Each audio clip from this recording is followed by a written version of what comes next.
welcome. For those that are watching on YouTube, notice that it's just me. Welcome into the episode you didn't ask for, but you never knew you needed.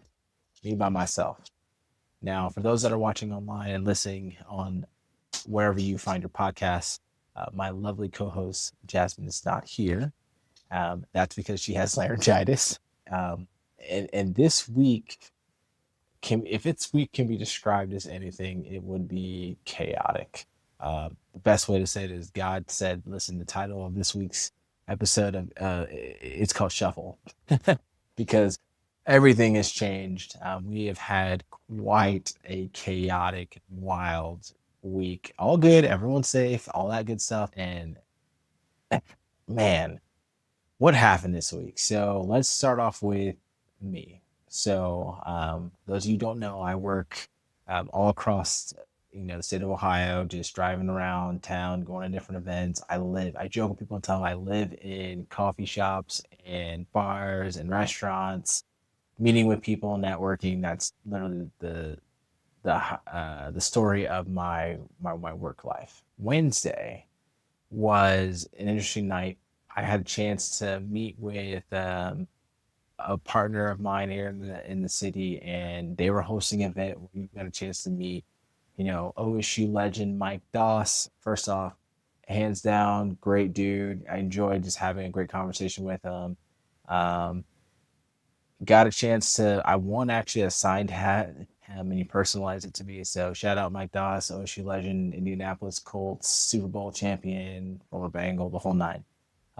So I'm at an event with Mike Doss, and the crazy thing is Jasmine had actually picked up an evening shift to dance to teach her dance class that she teaches a couple days a week. Zumba Fitness, check her out. Esporta, LA Fitness. Listen, you're in the city, you check my wife's dance class out. Is fire. Listen. Anyway, so I'm working late for this work event, and she is teaching a class, and usually I'm home before she's able to leave for this class so that I can, be a father, parent, put the kids to bed, get them ready for dinner, get dinner ready for them if she doesn't have time to do it. But last night really was, I was going to meet her because my event was going late. I was going to meet her at the gym. We would do kind of a smooth handoff where she was able to jump into her class. I take the kids, we switch vehicles, and then, I take care of the nighttime duties. So I'm walking back to my car. I'm at a very popular, very safe neighborhood I'm parked in a parking garage. I didn't park like a jerk. I'm perfectly straight, backed in. My Dodge Charger looks fantastic in this parking spot. Okay. And as I'm walking back to my car, I'm like cheesing ear to ear because I got the side hat from Mike Doss. I've made some great networking connections. I'm just really looking forward to, Jasmine has sent me on an errand before I pick up the kids to go pick up something that she bought off Facebook Marketplace because she lives on Facebook Marketplace like most of our wives do.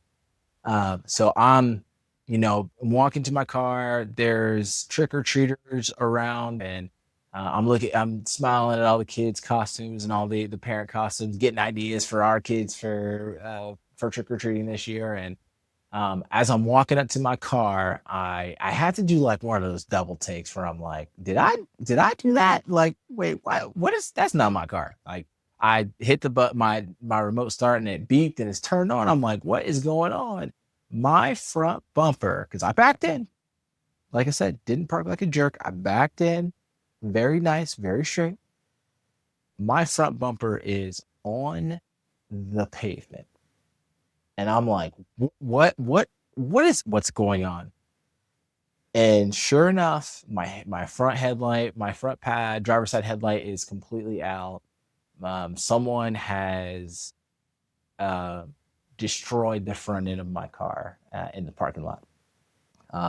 And so what happened was I'm gonna be frank with you. This is the first time I've ever dealt with a situation where somebody is, hit and run essentially. So I'm just kind of like frantic of like, what do I do? I'm walking around, like looking to see if there's cameras, like looking to see. There are people who are like walking by me. They're like looking at the vehicle, the car, doing that, like giving me that face, like, ugh, glad that's not me. You know what I mean? Like as they're going, taking their kids trick or treating, and I happen to walk a little bit out of the parking garage, and these ladies who were bartenders, they set up an outdoor like mini bar for parents as they were walking their kids trick or treating, and I just happened to ask like, "Hey, did you guys see anything?" And one lady actually, both of them were like, "We actually heard a loud crash about 40 minutes ago. Um, what's going on?" And then I walked out and showed her. She goes, "Oh my gosh, my car is literally right." And her car was right in front of mine. She drove a Tesla, and she was hoping. I was hoping that her car in Sentry mode caught the accident. It didn't, but she actually heard it and saw the truck that hit my car. Um, because they immediately hit and then invaded the parking garage as soon as it happened. So I had to call the police and call the security people to come and like take a statement down, which is never fun. Um, and like I said, I was very fortunate that there were multiple witnesses that saw the vehicle, and on top of that, there was a camera that was right in front of the parking garage. So, um, I don't wish any ill will to that person, but they're gonna get caught. So. But I dealt with that all the while. I am supposed to pick up the kids. Now, I'd already was supposed to pick up the kids at like 7. I'm leaving the event at like 6:15, giving myself enough time to get to the gym in a timely manner. And of course, I am now very late because I'm waiting on the cops to get there to make a statement, security to get there. I don't want to call her because Jasmine uses her phone for the music for the dance class. So I'm literally just, oh, I hope that she's just not frantic, or I hope the kids aren't like going insane while she's trying to teach a class, and she's subbing, so it isn't her class that she's teaching. So it's a whole thing. So all in all, I right around about 7:30 ish, I finished up with the police report. I kind of like lift my bumper off of the ground, and it's not completely off. It's just kind of like half falling off. It looks real janky. Um, I kind of like retuck it in. It doesn't look good, but it's able to at least be somewhat drivable because the police officer essentially told me, he goes, "Hey, listen, like if I see this on the street, I'd pull you for you need to get some rope or something and tie it together." And I don't want to do that. So yeah, so I get it all together, I pull it up, and then I start driving to go pick up her the thing that she picked up for on Facebook Marketplace. Like every 10 or 15 minutes, I'm like pulling over and pulling the front bumper up to make sure that I don't get pulled over, and it was a mess. I ended up getting to the gym right at about 8 o'clock. I'm walking up the stairs because I'm not gonna go home. I'm looking at where I'm at this event towards where she's at, and I'm like, no, there's no way that I'm getting there exactly as soon as her class is over. So I'm like, well, I'm not gonna not at least show up because, I'm not saying that she'll ever be upset with me, but I'm like, I just need to at least attempt to try and get there. So I get there as people are walking out of her class, and as I'm walking upstairs, she's walking out and she's looking at me and she's kind of laughing. The kids are, yeah, it's a whole thing. And apparently the kids, you know, are kind of wild during the class. On top of that, um, earlier in that day, we had to take Zuri to urgent care. She had a fever of 103, and which came out of completely nowhere. So that's wild in its own right. But now we're down to one car, which is even more fun. So um, you're gonna talk about a chaotic week and a chaotic situation. Eventually, my car was over 10 years old. We were already planning on at some point replacing it, but it's replacing it a little bit earlier than what we initially thought we were going to replace it. So, and it brought up an interesting conversation between Jazz and I because Even for us in the past, a lot of people would have looked at this, especially Christians, that have looked at this and said, this is the enemy coming against us and attacking us. Um, and when we talked about it last night, we were both kind of like, no, I don't feel that. I feel like this is just lifing. Like there are going to be good days and bad days. And I want this to be an encouragement to realize, because at the end of the day, all I could do is just kind of laugh at it. Does it suck that we're going to have a car payment on a car that we haven't had a car payment on in 5 years? Yes. But at the end of the day, we're fine. We're healthy. At least what we weren't in the car when the car got, hit or anything along those lines. But um, yeah, life is just lifing, and that's what happens. Life gets thrown at you. So we look at it with a smile.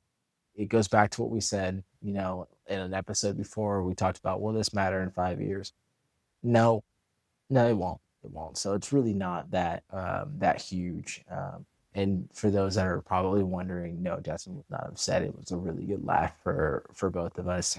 The kids were doing the most, of course, during the class. Kyrie wants to dance during the class like mommy, but he also was tasked with making sure Anaya was okay, and Zuri had a fever, so she's sitting in a corner trying to just keep it together during this dire time. So please, God bless the kids. God bless her. And the people in the class understood. I mean, most of them are parents and understood that, things happen. If this isn't a normal cadence for Jasmine to have the kids in class, and that was that one anomaly. This week originally was supposed to be Controlled Chaos, which was really supposed to be a lot about my story, my upbringing, my family, the uniqueness of my family, I should say. Jazz and I both come from collegiate athlete backgrounds. This week really reminded me of a quote that a former coach told me that I also want to leave as encouragement for those that are listening. But um, a coach used to tell us that there is a circle. There is a circle, the circle of life, or a circle, or your bubble, essentially. And in that bubble that we work in, everything inside that bubble that are things that you can control. Everything outside of the bubble is and are things that you cannot control. And what I realized over the years, and what the message that he was conveying, at that time, was look at every situation. Like I look at the situation that happened with my car, with my wonderful wife getting laryngitis and not being here tonight, as what are things that I can control, and are those things that are within my control. All those things are not within my control. So there is no reason for me to overly harp on those circumstances. So I always want to, or one of the things I want to reiterate is look at some of the negative things that happen to you from the bubble mentality. Is this something that's within your control? Is this something that's without your control? And if it's something that's not within your control, don't give it any power. Don't give it any strength. So a couple last kind of things as I that I'm going to go over in this mini episode is that I want you guys to think about is if you're in your own life being life season, you're not failing, you're just human. Okay. We all go through lifing moments. Not everything's attacked from the enemy. Being able to have the discernment to realize that, hey, man, sometimes life is just gonna life. That's kind of the point of being human. I'm very grateful that I have a great family, a great support system, great wife that you know, a lot of stuff like this breaks people having to deal with a major purchase like a new car unexpectedly, a new house, something breaking in the house, a kid with a dangerously high fever, uh, and knowing when and how to run with the flow and go with the flow. So, by all means, take your small wins. I look at yesterday as I got a chance to meet a guy that I grew up watching that really inspired me to play the game of football, and makes me love football, and Mike Doss. And nothing, not even someone hitting running my my vehicle, is going to take away the joy of meeting just an all around great human being. All right. So that's going to be the end of Ian Unplugged on the Less Adult Edition. Thank you for allowing me to unload the chaos and chat with you guys while my wife's out. If you're watching this on YouTube, please subscribe. Next week on Who Let Us Adult Pod, my wonderful wife will be back to restore balance back to the universe. What is your life is just lifing moment? Drop it in the comments or DM us on Instagram, TikTok, or comment on Facebook or whatever. Let us know. We'd love to hear them. Read them off on next week's episode at towards the end. Really quickly before I forget, this week's fake sponsor of the week is the Ohio State Buckeyes. We love you. Sponsored, not sponsored. See you next week for, I promise you, we've been teasing it forever. Controlled Chaos will be here next week. We are outie like fighting. Yo, don't know why I said that. We out. Y'all should not let me talk in this. Yeet. Let's go. We out.